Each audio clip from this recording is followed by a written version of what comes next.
Hello to all of you wonderful moms out there. This is episode 72 of Achieve Your Ambitious Mom Life. I'm your host, Anoki Kapasi, and I'm here to help you envision, plan, and take action on your big ideas so you can create impact at home and at work. And I'm really honored that you've joined me today.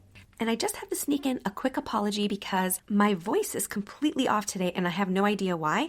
Maybe I'm coming down with something, but I'm not sure. I feel okay for now, so sorry about the roughness and how my voice sounds today.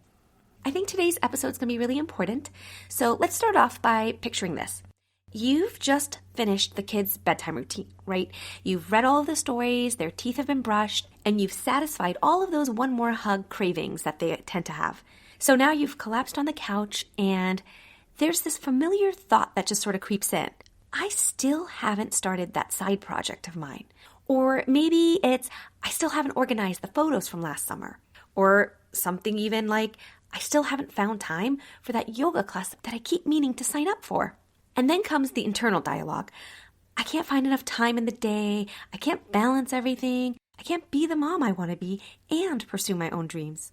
But what if I told you that adding one tiny 3-letter word could completely transform that inner narrative? What if the word yet could change everything about how you approach your ambitions and your challenges? I mean, seriously, this one word is the mindset shift itself. So in today's episode, we're diving into this powerful word, a mindset shift that's even backed by research and has the potential to completely revolutionize how you think about your capabilities as a high-achieving mom. You're going to discover how adding this one simple 3-letter word can help you move from feeling defeated to actually being empowered. It's going to allow you to finally prioritize your dreams and to create that life that you truly want. So let's get you unstuck. Are you looking for a way to blend success and motherhood without losing sight of who you are? I get it. I've been there too. Hi, I'm Anoki, a PhD researcher, business owner, and homeschooling mom of 2 boys. As your life coach, I help moms like you create a life you love at home and at work. If you're ready to stop feeling overwhelmed, overscheduled, and overlooked, and want a clear roadmap to a balanced life, a meaningful career, and finally feeling like yourself again while being the awesome mama that you are, you're in the right place. In this journey to create the life you truly desire, it's time to rediscover your dreams and achieve your ambitious mom life. Have you guys heard about my life planning quiz that I have on my website? Well, it's specifically designed for high-achieving moms like you. It's actually super fun. It's a very short quiz of like 6 questions. It'll take you about a minute to complete. And it's a really great quiz if you have ambitious tendencies or if you've ever been curious about life planning and whether life planning is right for you or simply where you fall in the life planning journey as you are right now. So when you complete the quiz, based on your results, you're going to be directed to the exact set of resources that you need to meet you where you're at right now. You can get that quiz by clicking the link in the show notes. You can also head to my website at solveformom.com/quiz. That picture that I painted for you earlier, I know exactly what it's like to feel that way when you've lost sight of yourself and motherhood to a bunch of unfulfilled hopes and dreams, and you're doing a lot of things for everyone else, and it kind of feels like it's happening at the expense of your own dreams. Now, I know that's not what motherhood should be, but for some reason, sometimes, if we're being honest with ourselves, that's what it can kind of feel like. So it's a question that I've definitely asked myself before. It happens, for example, when I'm trying to work on my business after the kids go to bed, and I start feeling like I'm not really getting anything done. I can't seem to get anything done. And those thoughts creep in almost every day. So that's why I'm sharing in this episode the power of yet and 3 mindset shifts that are going to really help you on your personal growth journey, especially when you're feeling stuck. You know how our brains seem hardwired to focus on what's going wrong rather than what's going right? It kind of feels like we're always hard on ourselves, right? Well, that's not just your imagination. It's actually your brain's negativity bias that's at work. Research in neuropsychology has actually shown that our brains register negative events way more readily and process them actually more thoroughly than positive ones. And that just seems so weird to me, but there's actually an evolutionary reason for it. It's this adaptation that we have developed because at least our ancestors, it helped them to stay alert to dangers. But that's not really the case in our modern mom lives, right? Negativity has actually taken a toll on our mental health. So now, in this day and age, it's not exactly helpful to us. As high-achieving women, we're particularly susceptible to the all-or-nothing trap. That's a fixed mindset where you fall into black and white thinking. See, before kids, many of us operated in environments where we could go all in on projects, right? And we could work until midnight if we needed. I did that many, many times. We could hyper-focus until something was perfect. And then motherhood happened. Well, it didn't just happen. Of course, we wanted it. It's a blessing. And honestly, I waited way too long. So it was a very happy welcome for me. So I don't mean to minimize that part at all. But once we became moms, a bunch of uninvited feelings happened, I guess. Suddenly, that ability to go all in was interrupted. But that's all we know. That's all we've ever known, is to be all in, to put our 200% in. So this is a major identity shift for us to have to deal with working a different way. When we are doing something that we kind of get lost in, or that we're passionate about, or that we think is super important, so we're giving it all of our attention, and then we're interrupted by, a toddler smearing peanut butter on the couch, which has definitely happened to me many times, or school calling because your child has a fever, just something unexpected. Well, that's life. There will be interruptions. There's actually a study I was reading that found that this cognitive dissonance, that gap between who we were pre-mom and then our current reality, one that's a life full of interruptions and sometimes feeling like we can't get things done, that is one of the biggest sources of stress for professional women with children these days. So we're not just juggling tasks, we're actually trying to reconcile these two different versions of ourselves. And I've talked about this before. Oh, and by the way, I'm actually linking all of the research that I've been referring to in this episode so far in the show notes. So you can always check that out whenever you want as well. Well, last week, I found myself in this exact predicament. I'd actually blocked out 2 hours to work on my sales page after I sent the kids to bed. But within minutes, my kids were calling for me, and then it took like another 20 minutes out of my already compact work block because I've been trying to be really good about keeping it down to about 2.5 hours. So 20 minutes out of that small chunk of time really felt like a huge imposition. I feel really guilty for saying this, but my immediate thought when that happened was, I just can't seem to get anything done. Now, I know that's not exactly the growth mindset of an ambitious woman, but I'll explain to you how I got out of this negative thinking with a very simple reframe. You probably guessed it because I've already referred to it. This is where the power of yet comes in. And this simple concept is actually rooted in Carol Dweck's work on growth mindset, where you transform I can't into I can't yet. So those 3 letters create what psychologists call psychological distance. It's the space between you and where you want to be. And what is in between that can either be seen as possibilities or roadblocks. All right, let's actually try this reframe together. I'm going to come up with a random example. I'm not organized enough. Now take that and make it, I'm not organized enough yet.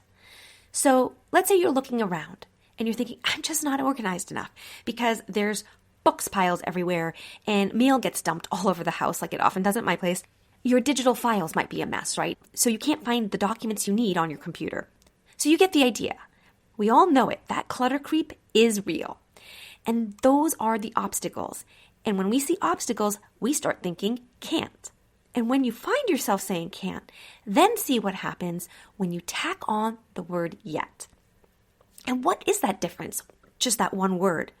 When you say, I'm not organized enough yet, doing that changes the entire meaning of the thing. It changes the perspective. It's now possible to do something to change that. It shifts you into solution mode. And that inner critic that comes in, the one that's saying can't, it changes that to someone who is now much more self-aware. And that self-awareness is always the first step to making change, always. And so this reframe with the word yet actually works on big things too. Like, I haven't launched my business, right? That sounds big and lofty and overwhelming. And of course you haven't started your business. That makes it sound like it's a one-step thing that you either have a business or you don't. Whatever happened to laying bricks, right? Well, what if you change that to, I haven't launched my business yet? Did you see what happened there? Adding the word yet actually allowed us to reframe your identity too. Because without it, it signifies a sense of incapability, or maybe it signifies that you have sort of a fear of failure. But with the word yet, all of a sudden it also transforms your identity into a person who's filled with ideas and potential and ambitions. Here's another interesting one. I can't find time for self-care. That could become, I can't find time for self-care yet. Can you see how in the first one, it turns me into a victim? Oh, woe is me, poor me. I just can't ever seem to do anything for myself. I'm just sacrificing all the time. There's nothing I can do. I'm powerless. 2, becoming empowered to make a change. I may not have made the change yet, but I'm capable of changing. I'm capable of doing something, and I will. It just hasn't happened yet. It doesn't condemn me to failure, and it doesn't mean that I'm completely incompetent. So I hope you feel the difference. The first statements are like closed doors. The yet versions are doors that remain cracked open, and they're inviting you to push through. When we add the word yet, we're explicitly telling our brains that change is possible, that we're in a state of becoming, rather than a state of fixed mindset where we're unable to do anything about it. And it's not just positive thinking, it's actually creating a neurological pathway towards growth. I'm not good at this yet. I'm not successful yet. I don't have time for this yet. I don't have the finances for this yet. I don't know anyone here yet. You can keep doing this all day long. And actually, it's also amazing to find out how many times we tell ourselves we can't do something.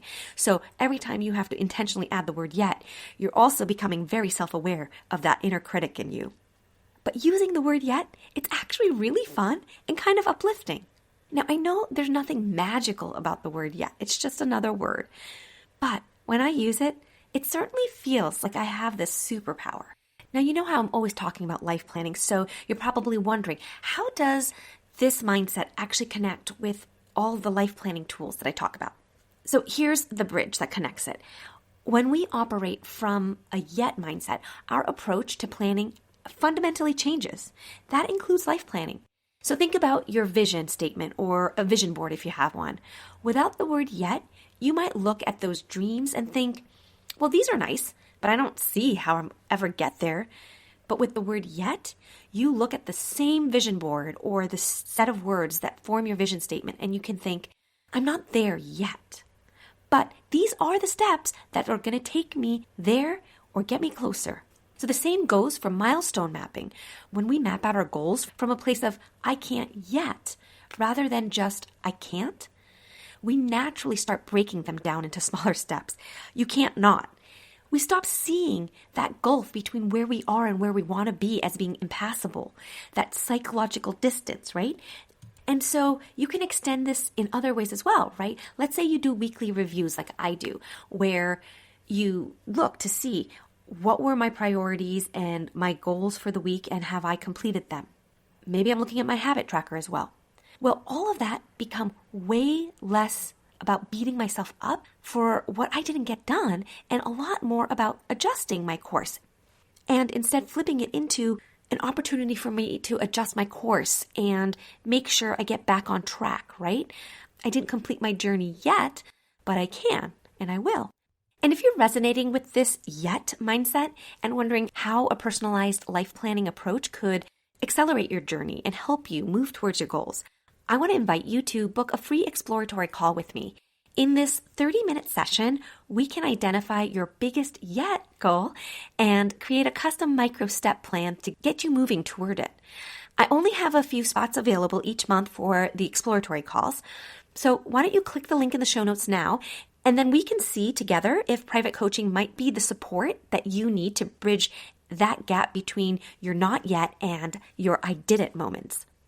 Well, there's no pressure. It's just about seeing what's possible. So if that excites you or interests you in any way, click on the link for the exploratory call and I'd be happy to talk to you. Okay, let's get tactical now. how do we actually implement this yet mindset in our busy mom lives? Well, I've got 3 actionable steps that you can start using today, and it's exactly what I did when I needed to get out of my little funk. And none of these require hours of your precious time, okay? So the first step is to write down your can't statements and then add the word yet to them. And I know this is different because I'm usually asking you to write down what is possible, right? Well, you're going to find out that this is actually an exercise about possibilities, not about obstacles. But to get there, we have to first figure out what our obstacles are. So just take like 5 minutes. You can even pause this episode if you want, if the notebook's in front of you. I usually like doing this with a cup of coffee, so it's something that I do in the mornings actually. You write down what you feel like you can't do right now, and then add a yet to each one.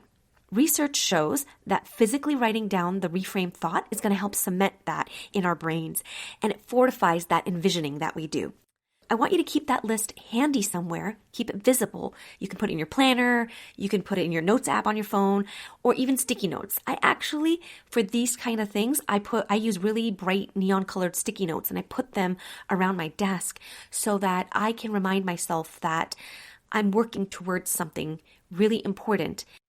So the second step is to break your yet goal into smaller tasks. And if it makes sense, you can even turn it into micro tasks. Micro tasks are things that might even take 5 minutes or less.